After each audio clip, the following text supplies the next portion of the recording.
think he really understands just the in and out existence of everyday life. And the Jesuit motto is to find God in all things. Not to find God simply on Sunday morning or just at Mass, but in all things. How we treat each other, how we eat, how we enjoy the outdoors.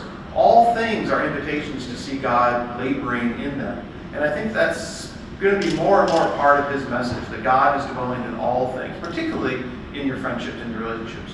Have you heard of this piety, this devotion called Mary, Untie of Knots? This understanding that Mary can go back through your life and untie the knots of sin that have bound you to particular habits or people or things that you'd rather not have. And he brought that back to our I think that's going to be more and more, almost like Divine Mercy for John Paul II. I think that will become Bergoglio's devotion that he gives to the church. We'll see.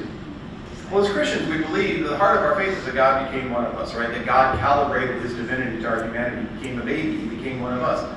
And this is particularly Christian, that we should always be calibrating our message to those who are hungry for it. And I think the way he lives, by taking the bus, by paying his own bill, when he called and canceled his paper subscription, people find that everyday kind of appreciation for the mundane very authentic. And I think they listen to him in a way that they didn't to John Paul II and Benedict. Not that they were bad people, but they just seemed a little bit more aloof.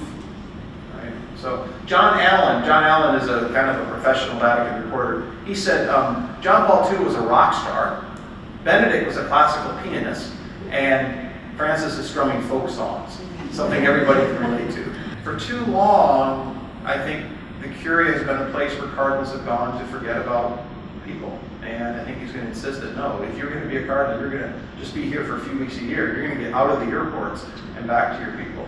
He said that famous line, shepherds should smell like their sheep, which never having raised sheep, I don't know if that's a good thing or not. I think the media will soon, I think by the end of this year, fall out of love with Francis once they realize he's not out to change Central Catholic doctrine. I think they're waiting for him to roll everything, turn everything on its head, and I think they're going to realize that part of being the Pope is having an office. It's not so much the person of Francis, although he brings a particular uniqueness because of who he is, but his ultimate job is to fill the office of Peter, which means to teach the faith, not just change it how people think he might see it. So, and you heard, he fought a lot against understanding Catholic marriage and adoption, all these very basic central themes, and I think we'll see that continue. And I think when that happens, the media will drop him as their favorite